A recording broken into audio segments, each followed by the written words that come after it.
Progressive and Learning Institute, ILM continuously strives to improve in all its facets. More specifically, the undergraduate program in the last couple of years has focused its energies towards delivering an excellent student experience. The teaching learning experience of students to a large extent depends on the faculty, and we make all efforts to ensure faculty commitment not only towards the learning goals of the program, but also towards each student's expectations from the program. A strong personal mentoring system is in place to ensure individualized attention. Besides an updated curriculum and an involved faculty group that constitutes the backbone of the teaching learning environment, the most critical stakeholders are the students and the parents. And we have taken many initiatives to keep both these stakeholders actively involved in all key processes through both formal and informal structures within the program delivery. We have also made conscious efforts to engage industry more actively in program delivery by means of guest lectures, industry-focused seminars, and sponsored programs. In addition, a significant effort has been made to make the experience truly global. Students have visited, exchanged ideas, and learned from across cultures through our international partnerships with various universities in France, Germany, Sweden, Austria, Korea, and China. Each year, a group of students visits Bradford on a 6-week full scholarship program. Another group goes for a 5-nation study abroad program along with nominated faculty members. As far as recognition and branding goes, ILM Undergraduate Business School has made significant advancements in the last 2 years, gaining acceptance with 2 national apex bodies, IGNOU and IMA. IGNOU, which is the Indira Gandhi National Open University, has started accepting the ILM UBS award as equivalent for eligibility to all its postgraduate programs, and IMA, the All India Management Association, accepting UBS students to participate in the Management Aptitude Test, which is the entrance criteria for a majority of business schools in the country for an MBA education. At an institutional level, we have been ranked as an A++ category institute by Business India for the 4th consecutive year in 2009. Besides management, we also have plans to now diversify our portfolio into other professional streams. We have recently signed an MOU with IGNOU to offer a 5-year full-time integrated program in law. In these years, many world-renowned thinkers and personalities have been honored by ILM and have interacted with our students at various forums. To mention a few names, we have had Professor C.K. Prahlad, Dr. E. Sridharan, Shri Wajahat Habibullah, Mr. Shashi Tharoor, Lord Meghnad Desai, and Nandan Nilekani on campus for interacting with students on issues ranging from fortune at the bottom of the pyramid to our concerns and strategies towards environmental protection and development. Finally, a few words for the graduating students. Today is not just the day when you celebrate your success. It is also the day when you begin your journey to build not only your own future, but the future of the organizations you work for and the society you make. In the words of Peter Drucker, the best way to predict future is to help design it. Going by the forecasts made by the Wizards of the Economy, the Indian economy is going to double itself in the next 7 to 8 years, to roughly about $2 trillion. The per capita income is also expected to touch $2,000. Discretionary expenditure by the middle class will also rise exponentially across sectors. It took us 50 years to reach 1 trillion level and will take us only 7 to 8 to double that. The feverish pace of the economic activity will open up thousands of opportunities.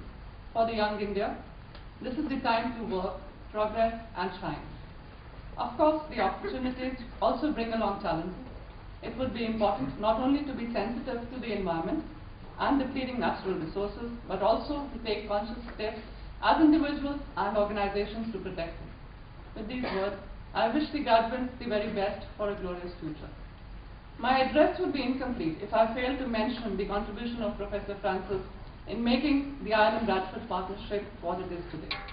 We owe the success of this program substantially to Professor Arthur Francis' imaginative and innovative leadership practice and an undated commitment towards the program since inception.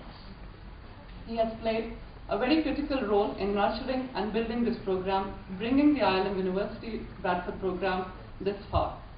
Professor Francis is retiring next July from the University of Bradford, and this is his last official convocation in India as the Dean of the School of Management. I, on my personal behalf, and on behalf of ILM, its board, faculty, staff, and students, earnestly thank Professor Francis for all that he has been to IILM and for his overall contribution in making this day happen. Let's all put our hands together in thanking Professor Francis.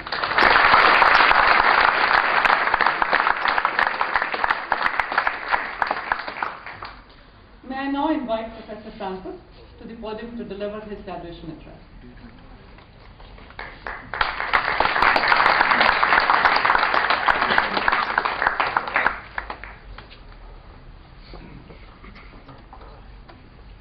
This is the first of many occasions during this year that I've officially done something for the last time, so moved by your comments. So Mrs. Malvika Wright, Chair of IILM faculty, distinguished guests, graduates, families and friends and colleagues, greetings from the University of Bradford. Let me begin by congratulating all of the graduates and their teachers and all the staff at IILM for getting you here today to this successful live. At Bradford, we're very proud of our partner institution, IILM in Delhi. As you've heard, this is the 11th Bradford convocation, and I think I'm the only member of Bradford staff to have been at every one of them, from 1999, I think it was, through to today. There are always outstanding students at these graduations, and each year I'm hugely impressed by the efforts that have gone into your studies here and by your performance in the exam rooms. Your degrees are well deserved. And now you can embrace your futures in the world of work. You all have degrees in management. The question for me, I suppose, is what have you learned in these past 3 years, and what will you do with what you have learned? As I've said, I've been to all 11 convocations. My first visit was in 1999. And this was just 8 years after the 1991 economic liberalisation. And we now know that this set India decisively on its current pathway of fast economic growth. Back then in 1999, most people, including myself, were either uncertain or ignorant of these economic reforms and whether they would have their intended results. But year after year, as I've visited Delhi, the development of its economy and the modernisation of the city have been very striking. Each year there have been significant changes. The opening of the Delhi Metro, new expressways and overpasses, the development of the Gowan, the growth of IILM itself. And we've already heard that the growth rate predicted for the future will double GDP in 7 or 8 years. I think over the time that I've been coming to India, GDP has doubled since 1990.